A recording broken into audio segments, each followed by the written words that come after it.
দেখুন, এটা তো আমাদের প্রতি বছর প্রত্যেকটা নির্বাচনের ক্ষেত্রে বামফ্রন্টের এটা একটা স্ট্যান্ডিং সিদ্ধান্ত, এবং সেই স্ট্যান্ডিং সিদ্ধান্ত হচ্ছে যখন কোনো প্রার্থী তালিকা ঘোষণা হয় সেই দিনই সেই সব কেন্দ্রে সমস্ত, যেমন আজকে এখানে হচ্ছে, যেমন গোটা পশ্চিমবাংলার 292টা 94টা আসন, 92টা আসনে এরকম মিছিল হচ্ছে।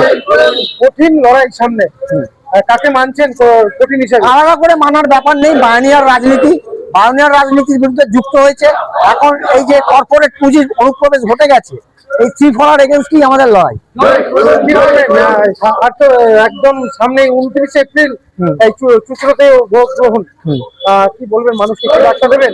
আমরা মানুষের জন্য সারা বছর কাজ করি, মানুষের সঙ্গে থাকবো, মানুষের পাশে আছি, মানুষের লড়াই সংগ্রামের শেষ কথা।